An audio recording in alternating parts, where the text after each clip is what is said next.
Welcome to our channel. If you haven't done it already, please subscribe. Phineas and Ferb. Perry speaks. One summer day, Phineas and Ferb were in the backyard. Their pet platypus, Perry, was there too. What to do today, Phineas said. Any ideas, Ferb? Ferb just shrugged. How about you, Perry? Phineas asked. Bursting with any plans? Perry made his chittering noise. I wonder what that means, Phineas said. Then he had an idea.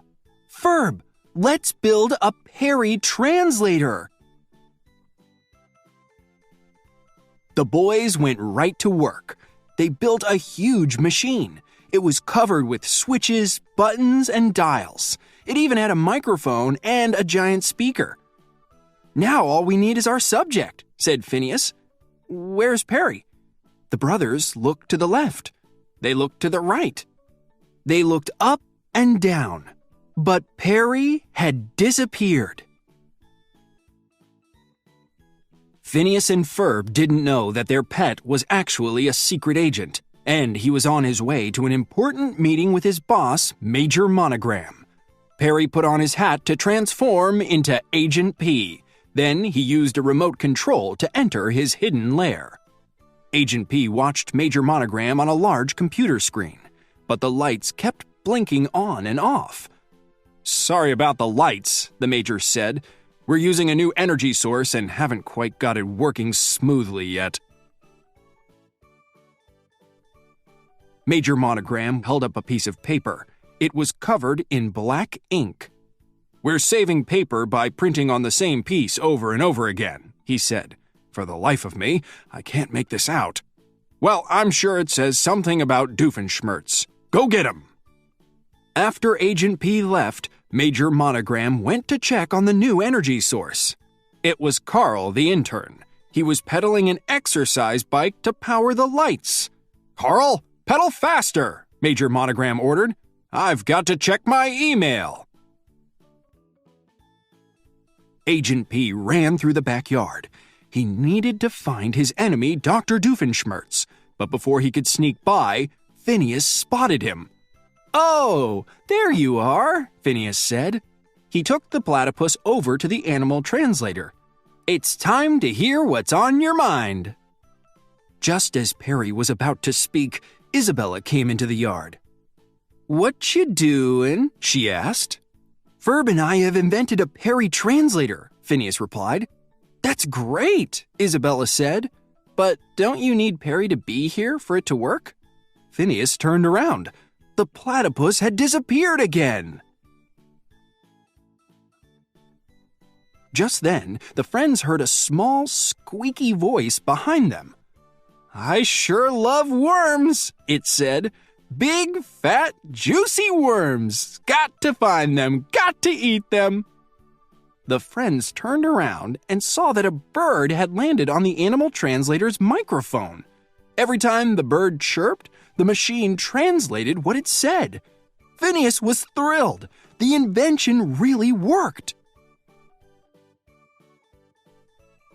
Phineas decided to see if the machine worked on other animals too. How about you? He asked a squirrel. Do you understand me? Oh, I do, the squirrel replied. Do you have any nuts for me? That's so cute, cried Isabella. Do you think it would work on my dog, Pinky? It couldn't hurt to try, Phineas said. With a device like this, all animals can finally say what's on their minds. The bird overheard what Phineas said. It went to tell some pigeons. The pigeons told a dog. The dog told a bunch of cats. Soon, all the animals in Danville were on their way to Phineas and Ferb's backyard. Each animal used the machine to tell Phineas about its problems. A chubby orange cat meowed into the microphone. It wanted its owners to give it more food. I see what you're saying, Phineas said, but they're giving you 12 cans a day. Technically, you're not underfed. Next, a black dog barked into the translator.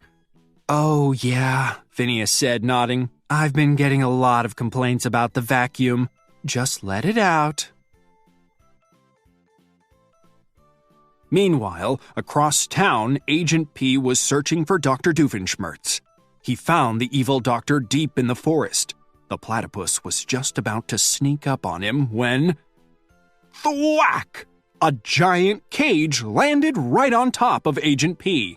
"Ha ha!" Dr. Doofenshmirtz laughed. "You like my new cage? I got it from a second-hand shark supply store. It was half off, because something bit half of it off." Now that Agent P was trapped, Dr. Doofenshmirtz told the platypus all about his evil plan.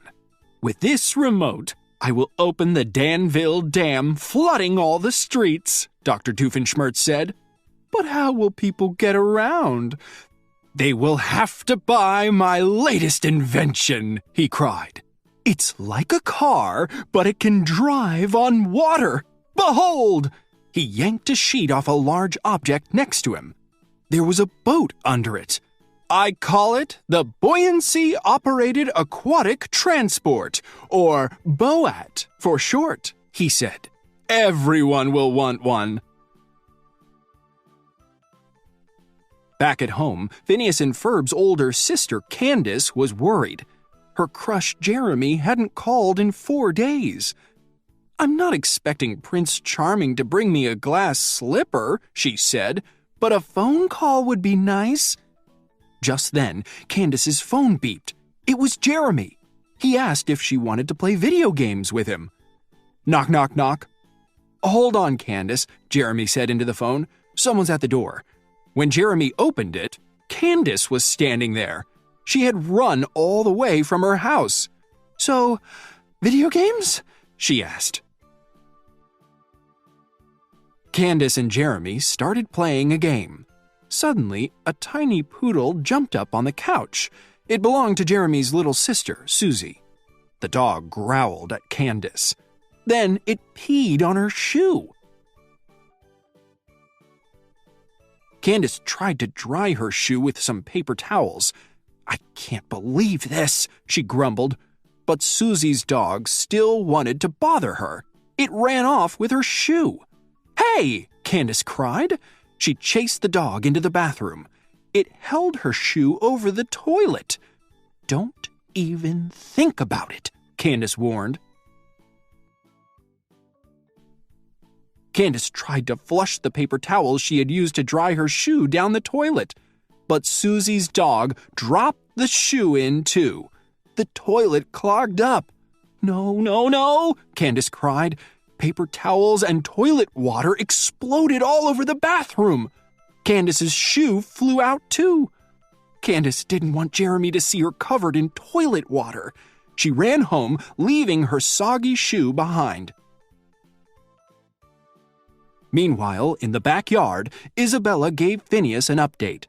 "We've got 78 complaints about food quantity," she said, "and 42 requests for belly rubs."